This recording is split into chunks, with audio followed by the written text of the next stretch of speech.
Hoy estamos con Edo Baker, que para quien no le conozca es un referente en el mundo de la prevención del blanqueo de capitales y del compliance. Edo, muchísimas gracias por estar aquí, un placer charlar contigo un ratito. Muchas gracias por la invitación, por mi parte encantado. Muy bien, vamos a tratar temas sobre prevención de blanqueo de capitales, vamos a hablar también un poco de inteligencia artificial y de compliance. Bien, Edo, primera pregunta y es un poco más personal. ¿Cómo llegaste a especializarte en este campo tan técnico y a la vez tan humano? Bueno, yo empecé trabajando más, bueno, en temas más generales, en compliance, auditoría interna para diferentes sectores. Ujú. Y en los últimos años, es, digamos, cuando me especialicé, estaba trabajando en grandes consultoras como KPMG y PricewaterhouseCoopers. Y bueno, empecé a trabajar en este campo y la verdad es que bueno, me gusta mucho, entonces he seguido profundizando, digamos, en este campo, en particular en prevención de blanqueo de capitales. Ajá. ¿Cómo describirías, Edo, el momento actual del compliance en Europa y sobre todo la prevención de blanqueo de capitales? Pues yo creo que el momento actual es un poco quizás una calma antes de la tormenta, ¿no? Tenemos la regulación europea, todavía no sabemos cómo se va a desarrollar, cuáles van a ser las exigencias concretas. Entonces, yo creo que todo el mundo es consciente, pero todavía, digamos, no nos estamos adaptando y no nos podemos adaptar todavía porque falta un poco de concreción, ¿no? A nivel de Unión Europea, pero yo pienso que es un tema que va a ir a más, o sea, no solo por las exigencias en Ujú. España, pero también desde la Unión Europea. Vale, ¿qué les dirías a las empresas o despachos que no ven la prioridad en cuanto al tema de prevención de blanqueo de capitales? Em, pues yo pienso que, o sea, no solo es una obligación legal, ¿no? Que existe desde hace muchos años y también para los abogados.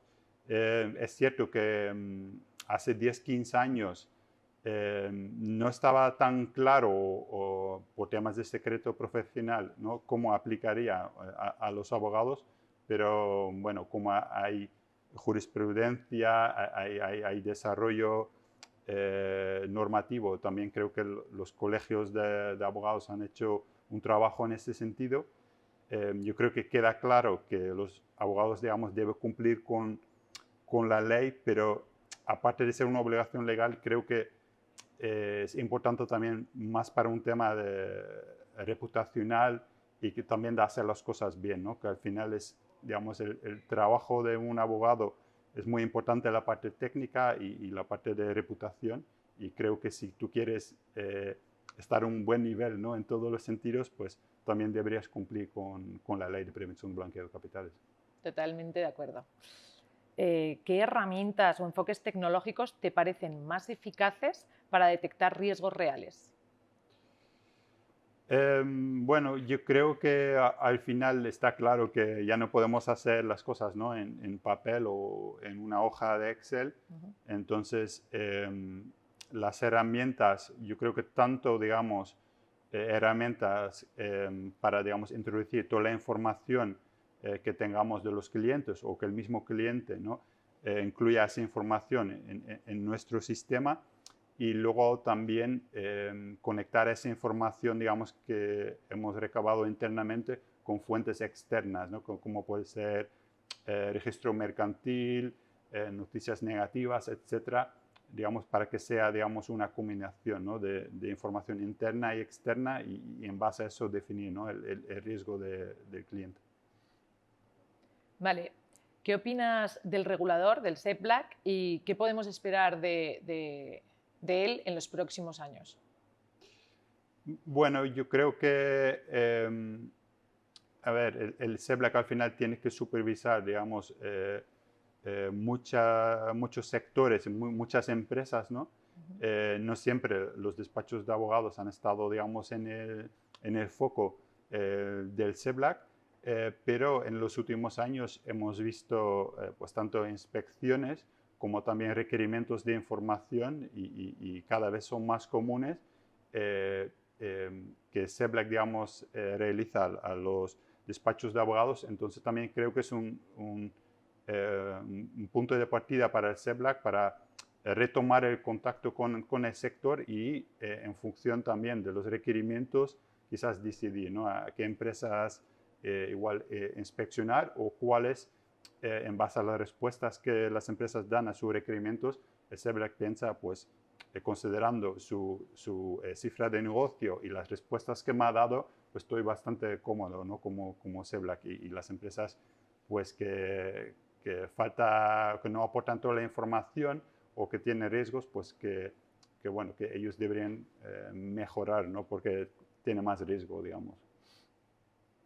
De hecho, Edo, estamos hablando con despachos de abogados, fondos, y nos comentan que han empezado a recibir requerimientos por parte del SEBLAC. ¿Podríamos decir que esto va a ser ya un comportamiento habitual?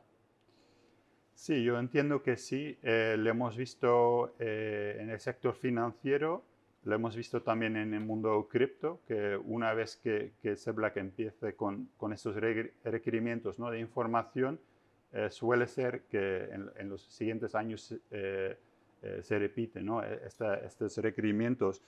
Entonces, yo creo que es importante para las empresas y para los despachos, pues, saber qué datos concretos pide el SEBLAC, que es información muy detallada, y su sistema actualmente no puede sacar estos datos y han tenido problemas, ¿no?, para responder en tiempo y forma al SEBLAC, pues de cara al año que viene deberían mejorar, digamos, sus sistemas, porque puede pasar, digamos, un primer año, pero no puede pasar un año y sigues igual, ¿no? ¿Qué herramientas o enfoques tecnológicos te parecen más eficaces para detectar riesgos reales? Yo pienso, pues, herramientas, digamos, tecnológicas, ¿no?, que Ajá. conectan la información interna del cliente también con fuentes externas, y luego también creo que en la combinación, ¿no?, de digamos, un sistema con información, digamos, potente, pero también un equipo, ¿no?, digamos, de analistas o unos expertos dentro de la empresa que tengan un alto conocimiento y se pueden enfocar a los casos de más riesgo, ¿no? Yo creo que no es cuestión de que todo se automatiza y me olvido, pero creo que la fuerza está en la combinación de una buena herramienta y unos especialistas en prevención de blanqueo de capitales que sepan, ¿no?, detectar y gestionar los riesgos. Cada vez se habla más de inteligencia artificial, ¿vale?, para detectar patrones sospechosos. ¿Qué ventajas y qué peligros ves? Pues yo creo que la inteligencia artificial va a permitir, digamos, una automatización, ¿no?, de las tareas, digamos, más sencillos y más aburridos. Y en ese sentido, los analistas, ¿no?, de prevención de blanqueo de capitales pueden dedicarse, digamos, a las situaciones, ¿no?, de mayor riesgo. Puede incluso, digamos, hacer resúmenes, ¿no?, incluso para las comunicaciones al SEBLAC, de alguna forma automatizar, ¿no?, de toda la información que tenemos, pues automatizar un informe que luego habrá que revisarlo manualmente, ¿no?, por los analistas y para enviarlo, ¿no?, a las autoridades. Y creo que el riesgo está, pues eso, que nos olvidamos, o sea, que si pensamos que todo ya está en el sistema, le damos un botón y ya no tenemos que preocuparnos. Yo creo que eso es un error, ¿no? Hay que combinarlo con el factor humano y un equipo especializado. Vale. ¿Crees que los reguladores están preparados para supervisar el uso de la inteligencia artificial en este tipo de procesos? Pues yo creo que, digamos, están en ello. Hay regulación a nivel, digamos, europeo, y luego también de cara a los supervisores, bueno, ellos tienen que adaptarse, pero a mí sí que me consta que ellos se están formando, ¿no?, siempre en nuevas tecnologías, etcétera, y además van aprendiendo, ¿no?, porque hacen una inspección en una entidad, van viendo cómo esta entidad gestiona la inteligencia artificial y como van revisando más entidades, luego al final ellos van, digamos, aprendiendo y van viendo los puntos fuertes y los puntos débiles, ¿no? de cada uno, y de esa forma, digamos, ellos tienen la suerte, digamos, de ir aprendiendo y sacar sus conclusiones y, bueno, un poco más tarde, digamos, ¿no? Ellos no tienen que inspeccionar y dar el informe al día siguiente. ¿Qué competencias o mentalidades deberán desarrollar los equipos para convivir con estas nuevas herramientas? Pues yo creo que al final hay que estar, bueno, abierto, ¿no? Y tener, porque al final es un cambio. A veces estamos en nuestra zona de confort y hemos hecho las cosas de una forma siempre, pero yo creo que, digamos, hay que adaptarse, ver las mejores herramientas, ¿no? Para cada caso.